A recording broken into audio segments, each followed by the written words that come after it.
Awidzi Productions presents Noluthando Babe. Story by Awidzi. The sun was setting over the crowded yards of Tembizar when Awidzi dragged plastic chairs outside his rented room. The air carried the smell of grilled meat, cigarette smoke, and damp soil from a leaking pipe nearby. Children shouted in the distance while music from a tavern competed with barking dogs. Evening was settling over the township. Awidzi carefully arranged the chairs in a large circle.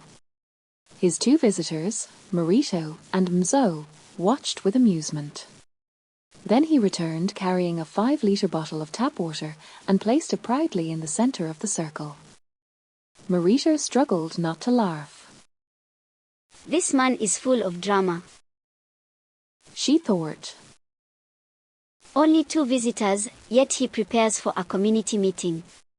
And instead of drinks, he brings water. Walter? Mzo said, shaking his head. You expect visitors to drink water? No cool drinks? No beer? Awidzi unscrewed the cap calmly. Mzo, you're building a 4-roomed house back home, yet you want me to spend money entertaining you. That's different. Mzo replied. A house is an investment. Why are you giving us tap water? Awidzi lifted the bottle. I don't have money. Water is an investment in your health. So, should I pour it or not? The visitors exchanged glances and laughed. Before anyone could answer, a voice called from the gate. Have I arrived at the right place? Everyone turned. A man stood at the entrance, breathing heavily. It was Ganizarni. Beside him stood Numpumelelo and Zushe. The atmosphere immediately changed. What brings you here? Mzo asked. Ganizarni ignored him and looked directly at Awidzi. Do we know each other? He asked. You met once. Mzo answered. About 3 years ago. Ganizarni nodded. Then he reached into his pocket. He removed a bundle of folded banknotes. This morning, he said. Awidzi gave me money. The atmosphere changed instantly. People leaned forward. Ganizarni began counting. 100. The notes slapped against his palm. 200. More people gathered. 300. Children stopped playing and came closer. By the time he finished counting, the total stood at exactly 1,000 rands. Mzo nearly fell off his chair. Awidzi, you told us you had no money. Yet you gave this man 1,000 rands. Why? By the time you arrived, I had nothing left except water. Numpumelelo stepped forward before the argument grew worse. Let us hear first why Ganizarni brought the money back. Ganizarni lifted the notes into the air. I don't want this money anymore. People warned me against receiving money that I didn't work for. So I want to return it publicly. Then why did you accept it in the first place? After receiving the money, I became suspicious. I am giving him back his money. You can even take pictures if you want. Mzo suddenly jumped up and wanted to receive the notes. No. Numpumelelo snapped immediately. The money was intended for Ganizarni, not you. If he refuses it, then it goes back to Awidzi. Embarrassed, Mzo sat down again while everyone mocked him. Noluthando placed the money carefully on the ground in the middle of the gathering, as though it were evidence in court. More neighbors gathered around. Some stood near the fence while others sat on crates and broken chairs.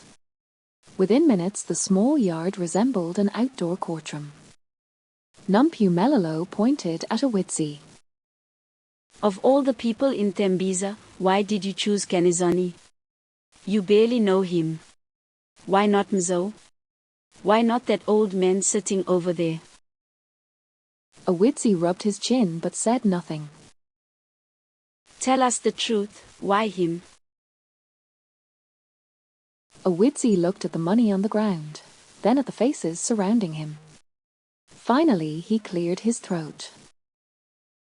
I conducted a raffle draw in my head. Ganizani's name came out. The entire yard exploded with laughter. Did people buy tickets? Was Zuki included? Was I included? No. So only Ganizani was included. Yes. Fresh laughter swept through the crowd. Even Ganizani smiled. Tell us the real story.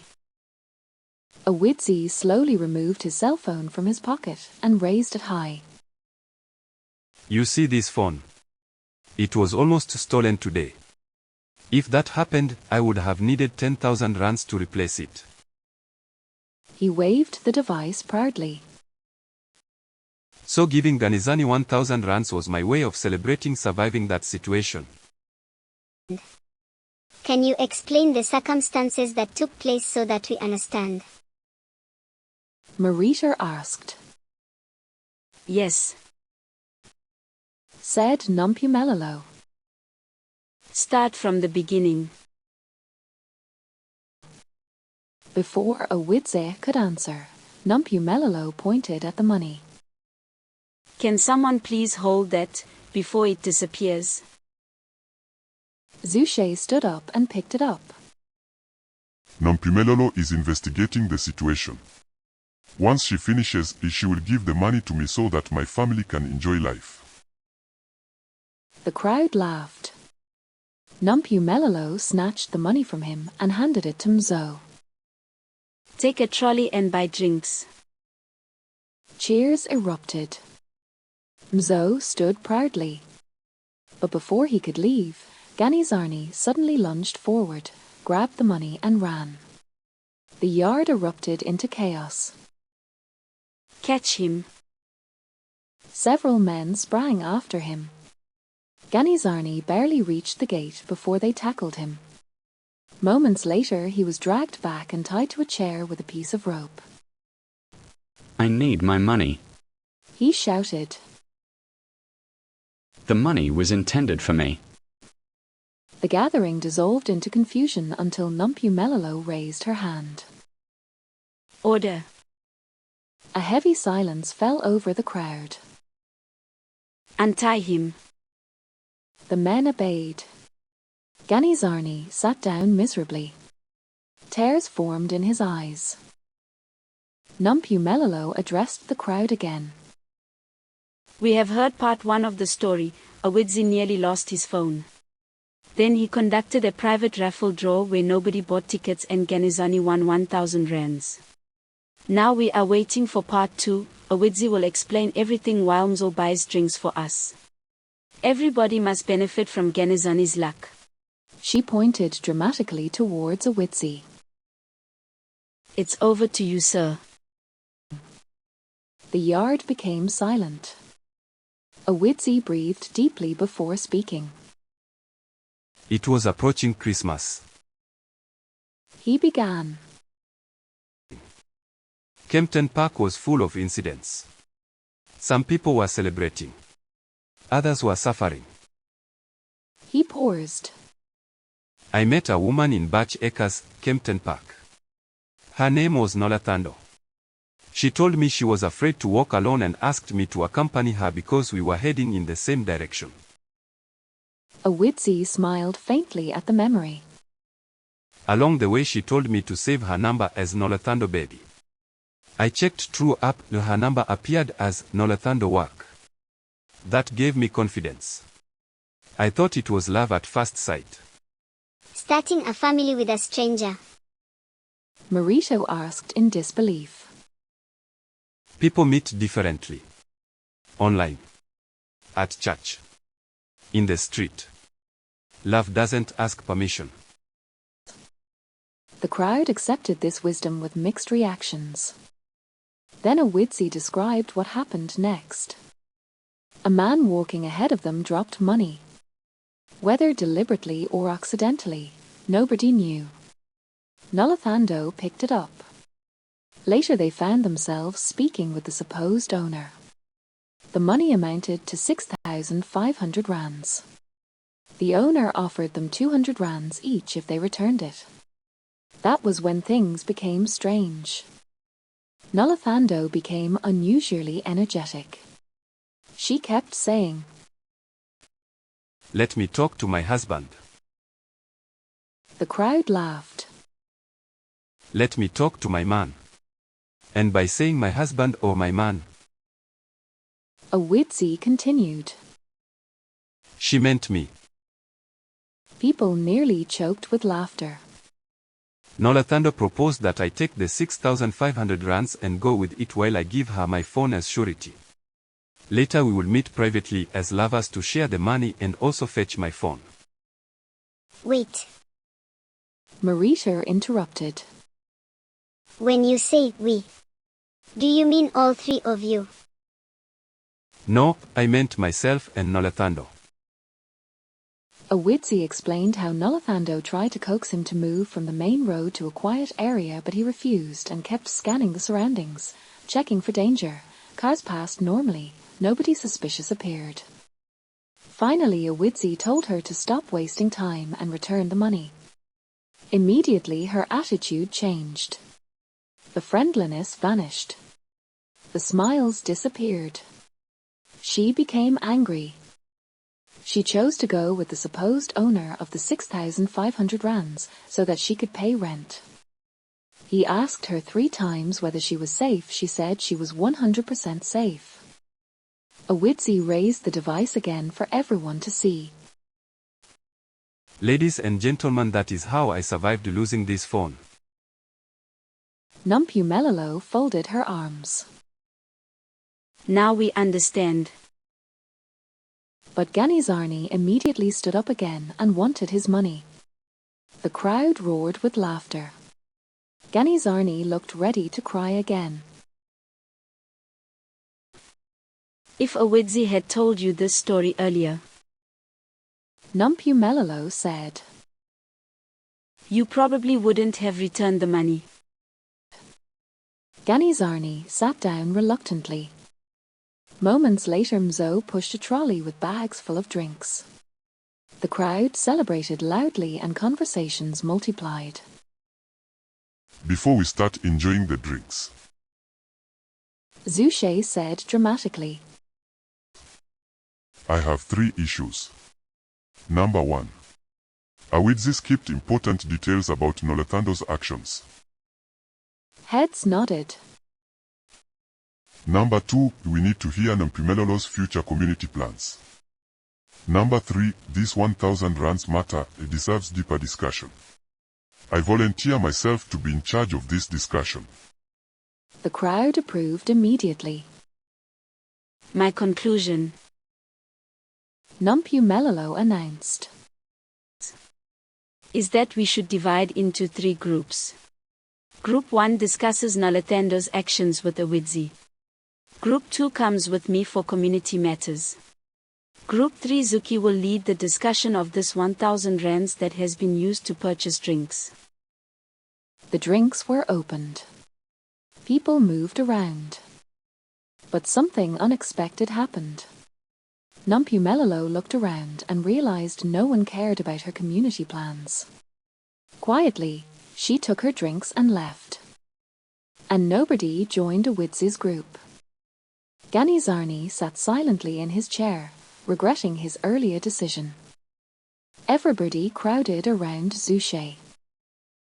Everyone must know that Awidzi is very happy with how his 1000 rands donation is being spent. Zushe said. His writing projects rely on spoken words and this gathering is doing what he wants. People looked towards Awidzi with admiration. Zushe continued speaking like a politician.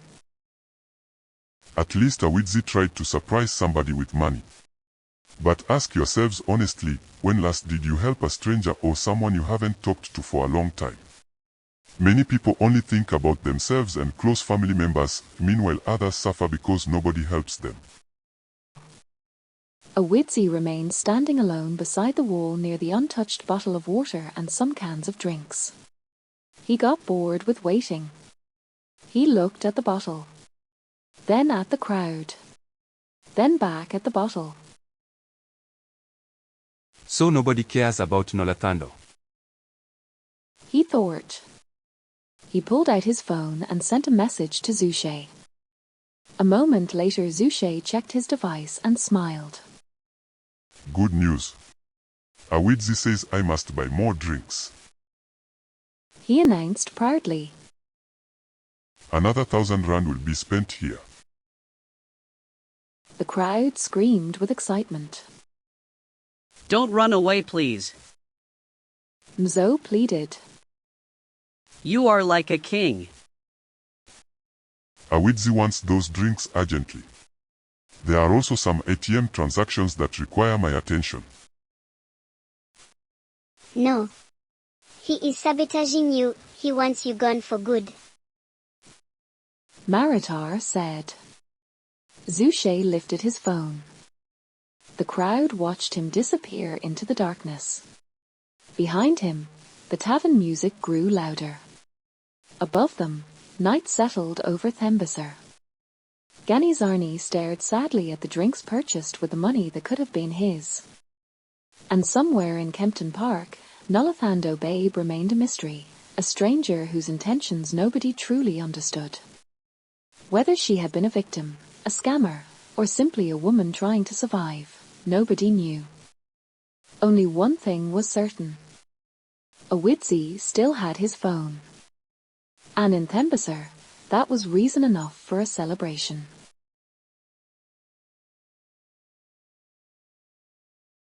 Awidzi. Turning spoken words into actions.